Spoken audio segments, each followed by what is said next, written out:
again, MMA True Believers. This is Jason Burgos for Sherdog.com, and I am joined by the latest notable fighter to take his talents from the UFC to one championship. He's been looked at as one of the best bantamweights on the planet for several years now, beating talented fighters like Rob Font, John Dodson, Marlon Vera.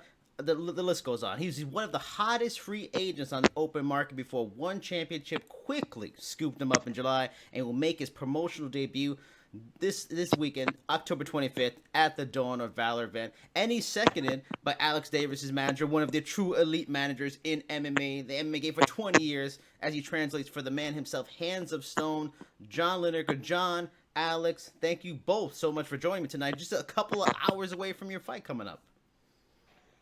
Hey, what's up, man? Hey guys, how are you? All right, so I'll jump right into the questions. I have a whole bunch for you, John. The interesting thing about how things played out at the end of your run with the UFC, where you were scheduled to fight Rob Font in June. However, you had to withdraw from what was supposed to be a cut that you got in training. You have had some bad luck in recent years where fights, had to be canceled for various reasons. But did you ever think when that fight with Rob Font didn't happen in June, it would actually lead to your 16-fight run in the UFC ending? Did you ever think that was going to be the result for something like that? Você achou que quando a luta você não pôde lutar com o Rob Font, isso terminaria a sua estadia dentro do Ultimate com 16 lutas?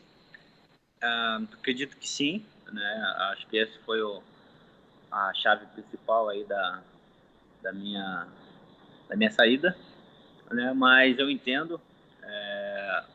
De qualquer forma, agora estou em nova casa, estou muito feliz, muito empolgado. Então, quero deixar para trás aí o que foi, né? Já passou. Então, agora é olhar para frente. Yeah, I think that was kind of the straw that broke the camel's back. But that's all in the past. Now I have a new home. Everything's the past. I have no hard feelings. I just want to move forward with my career here in my new home. All right. So when you become a free agent, it was a big deal because you're a popular fighter, with fans and stuff like that. And I'm sure the feeling is shared by a lot of promotions around the world. What made one championship the best fit for you? Was it because, their style of promotion is based around, there's no fight hype, there's no trash talk? Was it about they just offered the best deal? Was it about maybe competing in Asia, or was it all of those things and then other stuff that made one championship your new home? Você, quando se tornou free agent, por que estão tantas promoções por aí? O que te levou a escolher o ONE FC? Foi a fato de ser na Ásia? Foi o dinheiro? O que foi? Na verdade, escolhi o ONE porque fizeram uma boa proposta e eles me queriam no evento.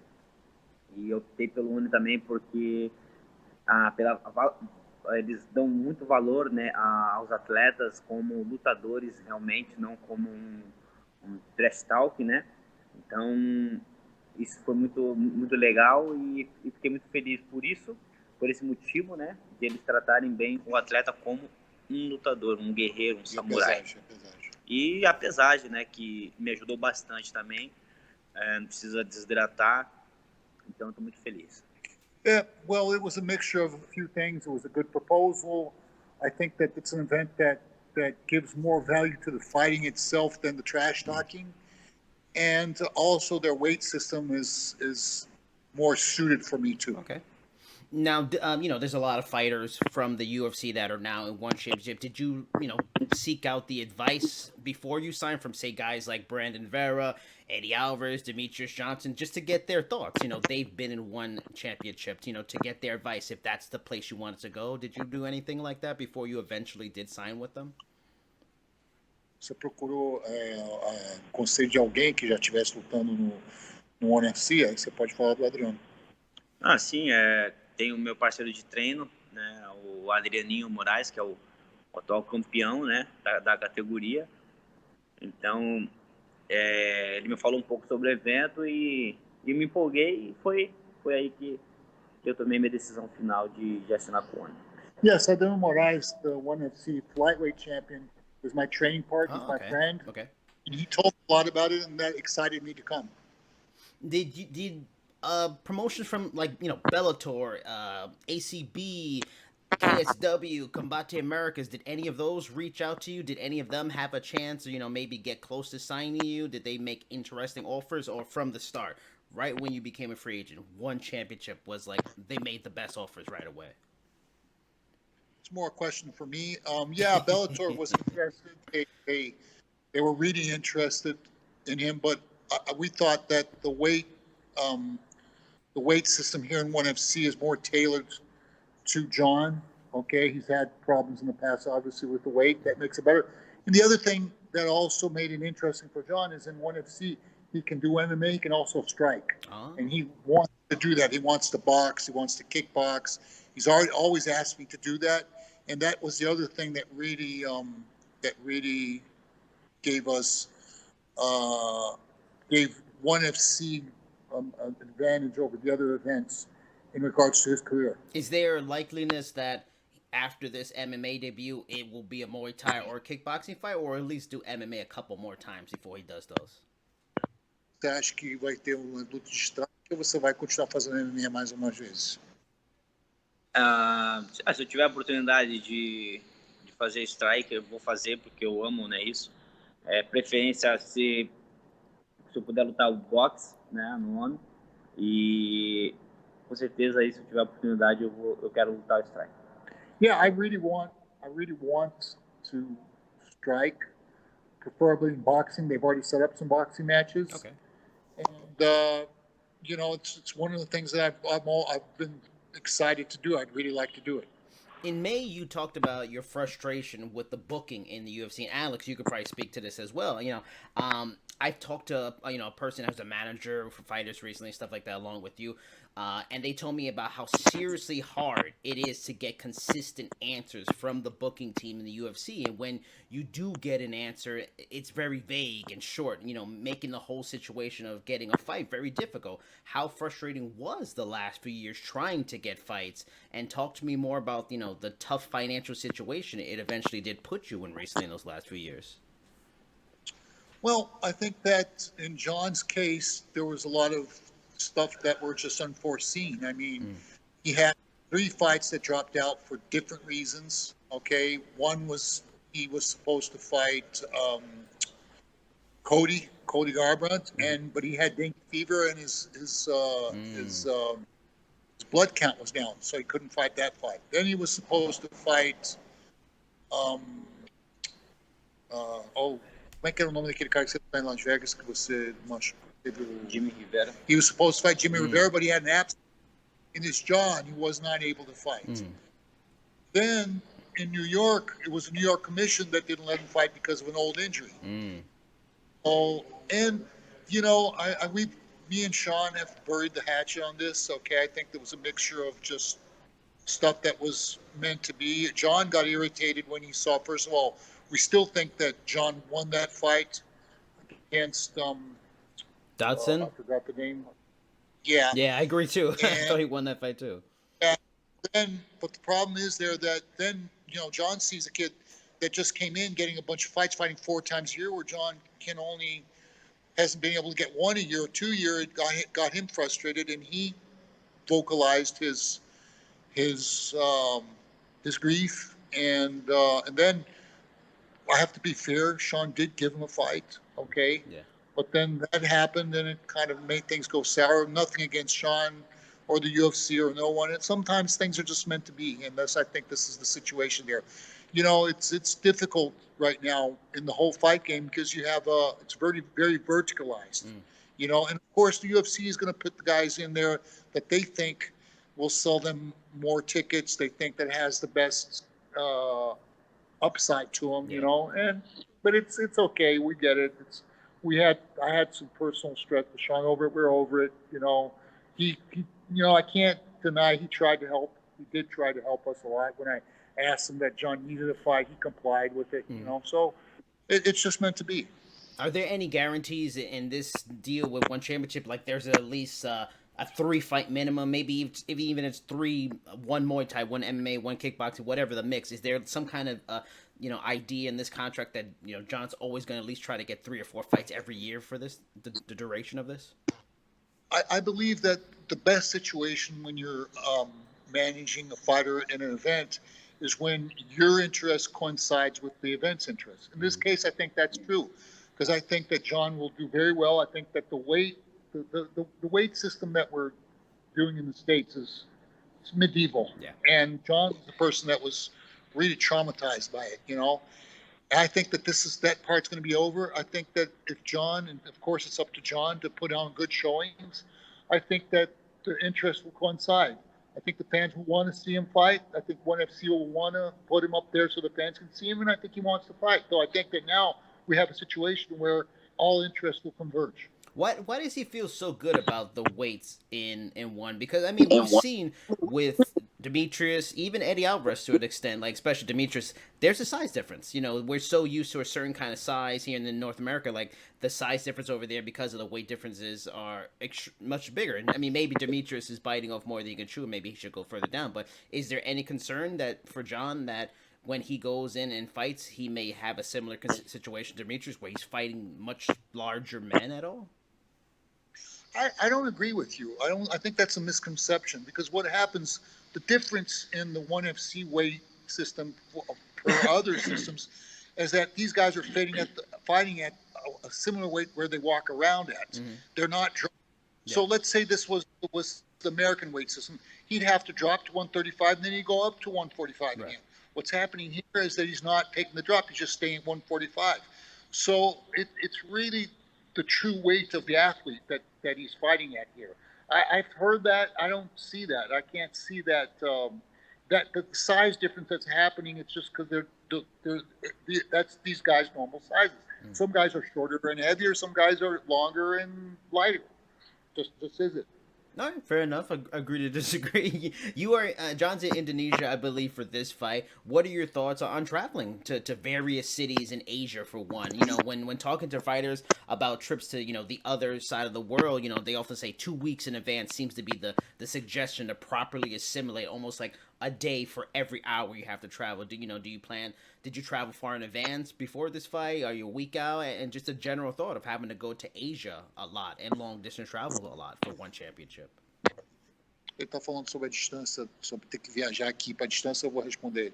Yeah, that comes with the scenario. We have to come out earlier. There's jet lag.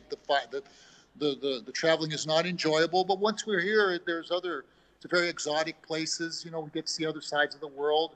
I think the fans also are a different type of fan. They enjoy more the fighting than the trash talk and everything. So I think it suits John's style more.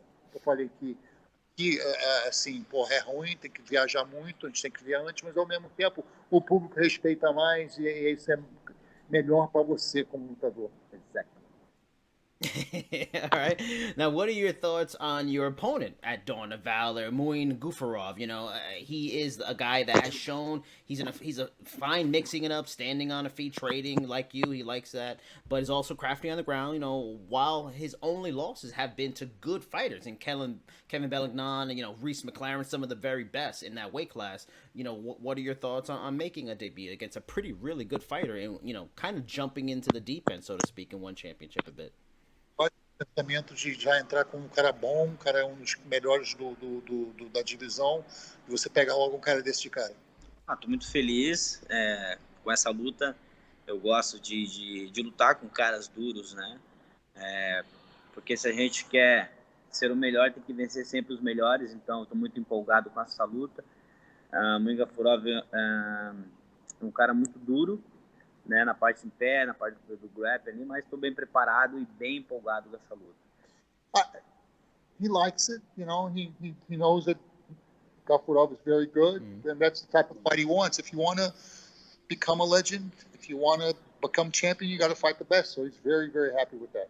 Are there any matchups? You know, I've seen other places people have already asked about fighting Demetrius, so I won't ask about fighting Demetrius. Are there any other fighters aside from that he's really intrigued about possible matchups? Maybe or you know, some of these guys. Are there anybody that he's like, man, you know, that guy, I wanted to fight him. That's part of why I signed with one championship. Or does it not matter at all? Tem algum lutador que tá num ano que você realmente gostaria de lutar, ou você não tá nem esquentando a cabeça com isso? Não tô nem esquentando a cabeça. O que eu quero no ano agora é ser campeão, né? Fazer essa luta aí, focar agora nessa luta. mais pra frente aí me tornar um campeão aí, se Deus quiser. Not worried about who they put in front of me. I'm going to focus on fight after fight and become champion. That's my intention. Has he talked to Chatri? You know, a lot of the fighters are very complimentary about Chatri. A lot of them like that he's a former martial artist and kind of understands it. Has he, have you talked to Chatri and dealt with them? What's your, opinion of him from what you've found out so far? Já conheceu o Chatri? Não. Não. John has not met him yet. My personal experience is he's a very common sense guy. I respect him for what I've seen so far. And, it seems like a cool event. It is a cool event. One aims to promote, a brand based around traditional martial arts, the tenets of respect, honor, that kind of stuff. Trash talking to make it is just not in their business strategy whatsoever. There's no hype like that. What are your thoughts on being a part of a major promotion that is less about promoting, feuds or rivalries and building fights around that way, and just more about just going in there and being competitive and, those kind of martial arts traditions? O One UFC está construindo sua marca em volta da tradição da arte marcial. É diferente dos outros eventos que estão fazendo mais, tentando construir o evento em torno de fofocas, brigas e trash talking. O que você acha? Eu acho que o One, sinceramente, foca bastante na parte dos atletas. Acredito que esse é o espírito, né, de samurai mesmo, é valorizar a pessoa que sobe ali em cima, sai na porrada e não virar um entretenimento apenas para você sentar ali e assistir algo, vamos dizer, um fake, né? Mas o One não, o One prioriza mesmo o espírito de samurai, lutador mesmo. I think that One really gives value to the samurai spirit. It's not where people are going up there and looking at the entertainment side. I think they give value to the fighter and what they actually do in the ring, and I really like that. Is there, final question, is there any, now that you're run with the UFC, very successful, very long run with the UFC over, are there any regrets? Are there any things you wish you did, like, Cody Garbrandt, that fight could have happened, was mentioned and stuff like that? Are there any things you wish you could have done before you left the UFC? É uma coisa que você se arrepende que você podia ter feito antes de você sair no Ultimate? Eu acredito que a única coisa que me arrependo é de querer não ficar doente, né? As coisas que eu tive, acho que só isso, né? Mas coisas naturais, não tem como a gente impedir. I just wish I hadn't become sick and hadn't had those problems. But those are things. It's nobody's fault. Now, I asked this guy, I always like to ask this. I asked you, Alex, too. Not many people get to hear you talk. They see the post-fights and stuff like that. But, what are some of the things Mr. Hands of Stone likes to do that has nothing to do with fighting? Like, are you a big fan of movies? Are you a big fan of music? Like, maybe you like to paint or bottle stamp collect, something. What kind of things do you like to do that has nothing to do with fighting that makes you you're passionate about, you enjoy, you love to do? O que você gosta de fazer fora da luta que você pode contar? Primeiro, ficar com a minha família. Gosto bastante de jogar, assistir filme e comer bastante. I like to be with my family. I like to play video games. I like to watch movies, and I like to eat. What video games? Give me your 3 favorite video games. What are the 3 games Hands of Stone likes to play? Quais os melhores você gosta dos games? Na verdade, eu jogo bastante Crash Royale. Crash Royale. Crash Royale. E Yu-Gi-Oh! Really? Yu-Gi-Oh! Okay, all right, fair enough. You watch, I like The Walking Dead. Yes! Who's your favorite character on The Walking Dead? I love you. Qual é o seu melhor? O Rick, Yes! Rick e o Daryl.